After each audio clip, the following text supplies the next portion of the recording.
अस्सलाम वालेकुम फ्रेंड्स। तो आप कैसे हैं? उम्मीद है कि आप सब खैरियत से होंगे। तो आज की वीडियो व्यूअर्स मैं आपके लिए जो लेकर आया हूँ ये मेरी ख़ास तौर पर उन व्यूअर्स और फ्रेंड्स के लिए है जो कि सोलर पैनल की मालूमात जिनके पास नहीं है और अक्सर औक़ात वो परेशान रहते हैं कि सोलर पैनल की इतने मॉडल्स हो गए हैं, इतनी टेक्नोलॉजीज़ आ गए हैं और सोलर पैनल को हम किस तरह जांच सकते हैं कि सोलर पैनल किस किस्म का है और ये इसकी टाइप कौन सी है। तो आज की वीडियो बहुत ख़ास होने के लिए जा रही है मेरी ख़ास तौर पर इन व्यूवर्स के लिए जो कि सोलर पैनल को जज नहीं कर सकते कि कौन सा solar panel amorphous solar panel है, मोनोक्रिस्टलिन सोलर पैनल है या पॉलीक्रिस्टलिन सोलर पैनल है।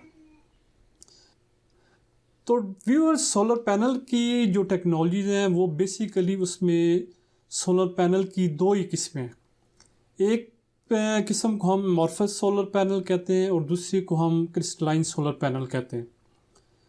जबकि दोनों की किस्म में मुख्तलिफ मैन्युफैक्चरिंग जो टेक्निक इस्तेमाल की जाती हैं उन्हीं की वजह से दोनों की जो किस्मों में अपनी अपनी मखसूस किस्म की खसूसियात पैदा होती हैं जो इनकी लागत और कारकर्दगी एफिशिएंसी को मुतासिर करते हैं। तो बेसिकली जो एफिशिएंसी के लिहाज से मार्केट में अब तक जो सोलर पैनल है वो तीन ही किस्म के सोलर पैनल आपको अवेलेबल मिलेंगे जिनकी अपने अपने कुछ फ़ायदे भी हैं और कुछ नुकसानात भी हैं। तो सबसे पहले हम जिस सोलर पैनल को हम उसके फ़ायदे और कुछ नुकसानात हम देखते हैं तो हम डिस्कस करेंगे अमॉर्फस सोलर पैनल को। तो अमॉर्फस सोलर पैनल जो है इसको हम थिन फिल्म सोलर पैनल भी कहते हैं, इसको इस नाम से भी जाना जाता है। तो थिन फिल्म सोलर पैनल या अमॉर्फस सोलर पैनल की जो टेक्नोलॉजी है ये मोनोक्रिस्टल सोलर पैनल की टेक्नोलॉजी और पॉलीक्रिस्टलिन सोलर पैनल की टेक्नोलॉजी से बिल्कुल टोटली तौर पर मुख्तलिफ है।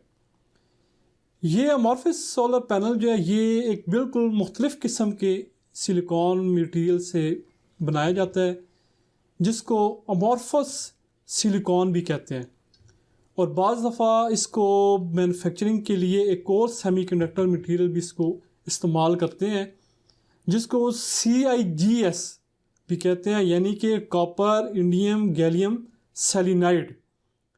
तो अमॉर्फस सोलर पैनल को बनाने के लिए पॉली क्रिस्टलिन सोलर पैनल और मोनोक्रिस्टलिन सोलर पैनल के मुकाबले में बहुत कम लागत आती है और इन अमॉर्फस सोलर पैनल्स को ज़्यादातर जो है वो जापान और जर्मनी की जो कंपनी है इन्होंने ज़्यादातर इसको बनाया है।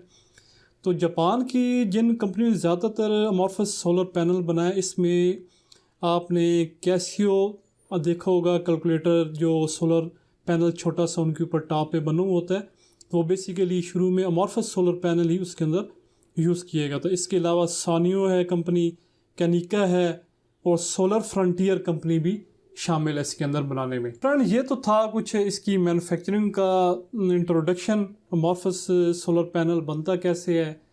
और तो अब हम इसके कुछ फ़ायदे और इसके नुकसानात जो हैं वो हम डिस्कस कर लेते हैं क्योंकि ये इनका डिस्कस करना बहुत ज़रूरी है क्योंकि बेसिकली जो फ़ायदे और नुकसानात हैं इनका मुतल्लिक हमारा नॉलेज का होना बहुत ज़रूरी है कि जो कुछ फ़वाइद ऐसे होंगे जो अमॉर्फस सोलर पैनल में ज़्यादा होंगे लेकिन आपको मोनोक्रिस्टल और पॉलीक्रिस्टल में नहीं मिलेंगे।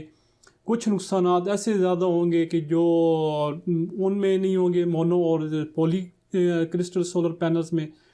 तो हम इस अभी जो है इसके अमॉर्फस सोलर पैनल के फ़ायदे और नुकसानात को डिस्कस करते हैं। तो ये सबसे पहला फ़ायदा जो इसका ये है कि ये कम रोशनी की सूरत हाल में भी काम करने की सलाहियत रखता है। लिहाजा जब कम रोशनी होगी तो तब भी ये आपकी बैटरी को कुछ ना कुछ चार्जिंग भी ये ज़रूर करता रहेगा।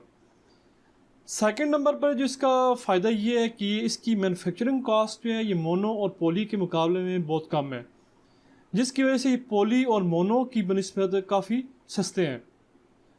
तीसरा फ़ायदा इसका यह है कि अमॉर्फस सोलर पैनल में पॉली और मोनो के मुकाबले में बहुत ज़्यादा गर्मी पर भी काम करने की सलाहियत मौजूद होती है और ये काफ़ी टेम्परेचर पर भी ये इसकी वर्किंग अच्छी होती है, जबकि पॉली और सोलर का एक अपना अपना एक नॉर्मल टेम्परेचर होता है जिसके ऊपर वो वर्किंग करते हैं।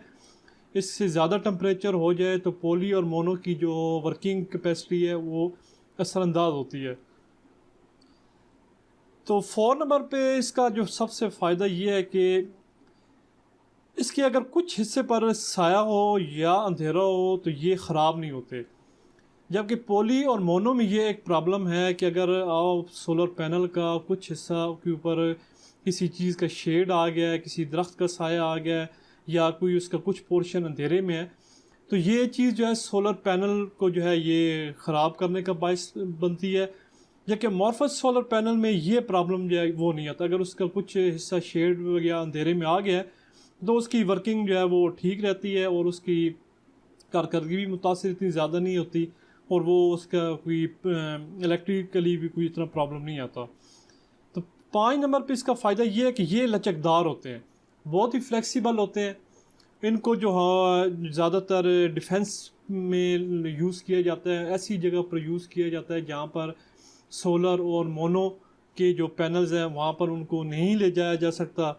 ये इजी टू पोर्टेबल होते हैं, इनको जहाँ की भी आप लेके जाना चाहें लेके जा सकते हैं। नुकसानात में इसका जो सबसे पहला नुकसान तो ये है कि जो इसकी एफिशिएंसी होती है वो मोनो और पॉली की निस्बत काफ़ी कम होती है। यानी कि पॉली और मोनो की निस्बत ये सोलर पैनल जो है अमॉर्फस, ये 7 से 10% तक से सूरज की लाइट को इलेक्ट्रिकल एनर्जी में कन्वर्ट कर सकता है। जो दूसरा इसका सबसे बड़ा नुकसान यह है कि इस सोलर पैनल की एफिशिएंसी पहले 90 दिन में ही तकरीबन 15 से 20% तक कम हो जाती है। और तीसरा सबसे बड़ा इसका जो नुकसान यह है कि इसकी एफिशिएंसी को बेहतर बनाने के लिए चूँकि पैनल को फिर ज़्यादा बड़ा बनाना पड़ता है, तो ये पैनल मोनो और पॉली की बनिस्बत इसका साइज़ जो है वो काफ़ी बढ़ जाता है। अगर हम पॉली क्रिस्टल सोलर पैनल की बात करें तो सबसे पहले हम इसकी मैन्युफैक्चरिंग के बारे में बात करते हैं। तो जैसा कि आपको इसके नाम से ही ज़ाहिर है कि इस सोलर पैनल का एक सेल कई सिलिकॉन क्रिस्टल से मिलाकर बनाया जाता है। इसमें बहुत सारे सिलिकॉन क्रिस्टल को मेल्ट करके एक वेफर की शक्ल बना दी जाती है। इसके सेल में जो इलेक्ट्रॉन्स को मूव होने के लिए इतनी ज़्यादा फ्रीडम नहीं होती, इसलिए इसकी एफिशिएंसी मोनो की निस्बत ज़रा कम होती है। इसकी रंगत नीले रंग की होती है और कहीं कहीं दूसरे रंगों के शेड्स भी इसके अंदर नज़र आते हैं। अगर हम फ़ायदे की बात करें तो पॉली क्रिस्टलिन सोलर पैनल जो हैं वो मोनो क्रिस्टल सोलर पैनल की निस्बत जो है ज़्यादा टेम्परेचर पर भी अच्छी कारकर्दगी देते हैं। अगर आपकी लोकेशन ऐसी है जहाँ पर टेम्परेचर 45 डिग्री सेल्सियस से ज़्यादा है तो पॉली क्रिस्टल सोलर पैनल आपको अच्छी परफॉर्मेंस जो है ये दे सकते हैं। सेकंड नंबर पर पॉली क्रिस्टलिन का पैनल सोलर पैनल का जो फ़ायदा है वो ये है कि मोनो क्रिस्टल सोलर पैनल की निस्बत इसकी मैन्युफैक्चरिंग कॉस्ट है वो काफ़ी कम है, इसलिए इसकी जो कीमत है वो मोनो क्रिस्टल सोलर पैनल की निस्बत काफ़ी कम है। अगर हम नुकसानात की बात करें तो सबसे पहले इसका जो डिसएडवांटेज है इस पॉली क्रिस्टल सोलर पैनल का वो ये कि इसकी सिलिकॉन की जो प्योरिटी इसमें इतनी ज़्यादा अच्छी नहीं होती, तो इसके लिए इसकी जो सेल एफिशिएंसी है जिसको मॉड्यूल एफिशिएंसी भी कहते हैं वो मोनो के मुकाबले में ज़रा कम होती है, जो कि अमूमन 13% से लेकर 15% तक होती है। क्योंकि एफिशिएंसी इसकी कम होती है इसलिए मतलूबा एफिशिएंसी हासिल करने के लिए ज़्यादा पैनल दरकार होते हैं। अगर हम मोनो क्रिस्टल सोलर पैनल की बात करें तो सबसे पहले हम इसकी मैन्युफैक्चरिंग पे बात करते हैं। इसकी मैन्युफैक्चरिंग में सिलिकॉन की प्योरिटी पॉली और अमॉर्फस की निस्बत को बहुत ज़्यादा होती है, जिसकी वजह से इसकी जो मैन्युफैक्चरिंग कॉस्ट है वो पॉली और अमॉर्फस सोलर पैनल की निस्बत काफ़ी ज़्यादा होती है। जैसे कि इसके नाम से ही ज़ाहिर है मोनो यानी कि इसको एक ही टाइप के जो सिलिकॉन मटेरियल होता है उसके क्रिस्टल से इसको बनाया जाता है।